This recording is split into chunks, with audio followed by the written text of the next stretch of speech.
Calaroga Shark Media.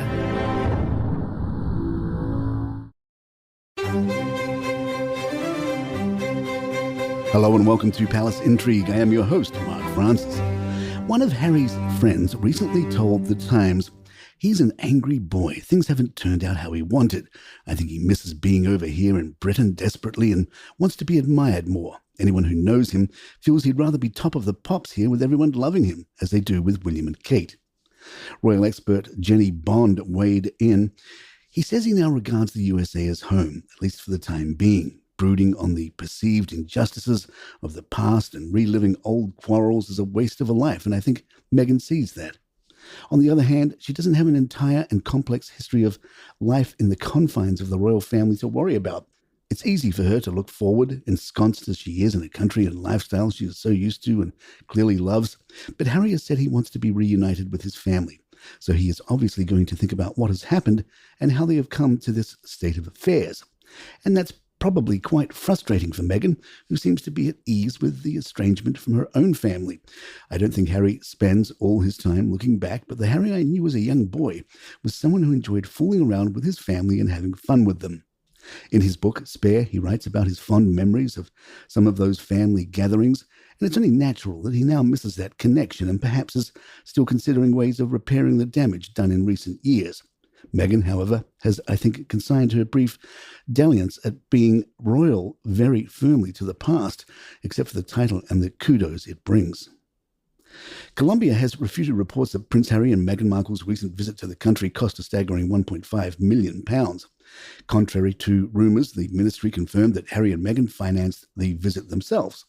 A spokesman for the ministry stated, "The Duke and Duchess of Sussex financed their trip and that of their team with their own resources." While denying the reported cost of 8 billion pesos, £1.5 million, the actual expenses were not disclosed. However, it was noted that some events attended by Harry and Meghan were co-financed, with contributions from international agencies towards the costs. This suggests that while the couple funded the majority of their trip, certain aspects received financial support from external sources. Royal correspondent Rebecca English had some questions about the Colombia tour for Palace Confidential. English said, "I was speaking to somebody very senior in royal circles in recent days, and they said to me, genuine question, what did they hope to achieve by this? They weren't saying this with any sarcasm. People are trying to work that out." And I said, "Personally, I think it's about relevancy. It's about desperately trying to establish the fact that they are still relevant people on the world stage." As much as Harry has railed against the whole way in which the institution works, doing these kinds of royal-style tours, it is pretty much the only thing he has ever known. He's almost clinging onto it like a comfort blanket.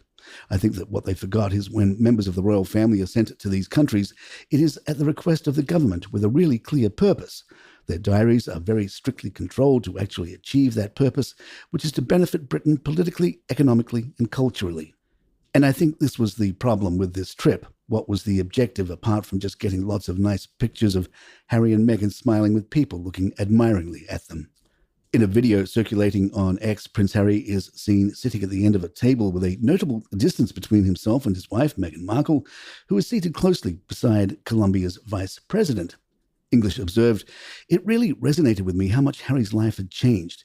There was a lunch thrown in their honour, but it seemed to be in the Duchess of Sussex's honour. Harry was seated across the table legs, not within touching distance of his wife, almost there as an afterthought." Royal historian Hugo Vickers observed, "What worries me is that I think whenever I see image of Range Rovers and things coming to the airport and security people, that's jolly expensive and they've got to keep moving the whole time to finance this life. And I've been to Montecito and that's pretty and lush and expensive too. They're relying to a large extent on celebrity with a royal connection. Unless they keep coming up with new initiatives and new goods, they're going to disappear like so many other celebrities. Once that happens, I think the future is going to look rather bleak." Royal biographer Andrew Morton recently drew a stark comparison between the relationship of Prince William and Prince Harry to the biblical story of Cain and Abel, highlighting the deep rift between the brothers. Speaking about the strained dynamics during their grandfather Prince Philip's funeral in 2021, Morton noted the public's expectation for a reconciliation between the princes, but emphasized that such feuds are not new to the royal family. He remarked, "Everybody watching the funeral will want to see some sort of reconciliation between William and Harry and his father. The one thing you hope is that it doesn't overshadow tributes to Prince Philip." Morton pointed out that this rift isn't the first time there's been a Cain and Abel relationship inside the royal family. Morton compared Harry and William's relationship to that of Queen Elizabeth and her sister Princess Margaret. He explained, "The Queen is a very similar character to William, cautious, even-handed and calm. Margaret and Harry are a couple who kick over the traitors. Margaret used to say, 'Disobedience is my job.'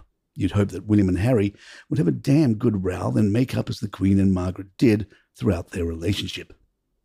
Former BBC royal correspondent Michael Cole told GB News that Prince William is adamant about not allowing Prince Harry to return to the royal fold. Cole explained, "There's going to be no softening of the adamantine response to what he's done. He's done the unthinkable. In this life, most men can put up with insults. It happens. You get insulted. I've been insulted by experts over the years, and men can put up with that. What they cannot put up with are two things which they cannot abide with: their driving ability, and they certainly cannot allow their wife to be criticized."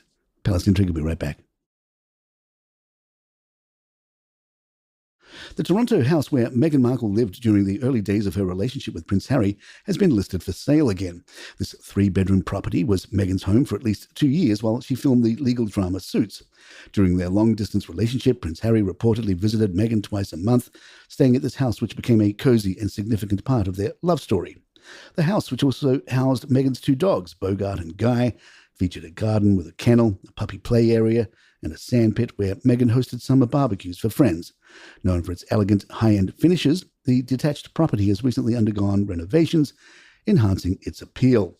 Previously sold in 2018 for $1.6 million, shortly after Meghan moved to London following her engagement to Prince Harry, the house is now back on the market. It is listed for $1.9 million, reflecting both the property's upgrades and its connection to Meghan Markle's royal romance. Donald Trump is back in the headlines, and this time he's responding to claims involving the late Queen Elizabeth II. A book by journalist Craig Brown suggests that the Queen found Trump to be rude and speculated that his marriage to Melania Trump might be an arrangement. Trump has denied these claims, calling them totally false, and asserting that he was actually the Queen's favorite president. In an interview following a rally in North Carolina, Trump stated that the Queen told friends of mine that President Trump was my favorite president. He also criticized Brown, referring to him as a sleazebag, and expressed frustration over what he sees as unfounded allegations. The Queen, known for her diplomacy, met 13 out of 14 U.S. presidents during her reign and was not known for playing favorites. Former royal staffers have dismissed the idea as ridiculous. Despite this, Trump remains firm in his claims, adding a new chapter to his history of controversial statements. And there you have it. If you'd like to email us, our address is thepalaceintrigue@gmail.com. And you can send us an audio message if you have comments or suggestions or just want to correct my pronunciations. Please follow us on Spotify, Apple, or the app of your choice. I'm Mark Francis. My thanks to John McDermott. This is Palace Intrigue. Good times.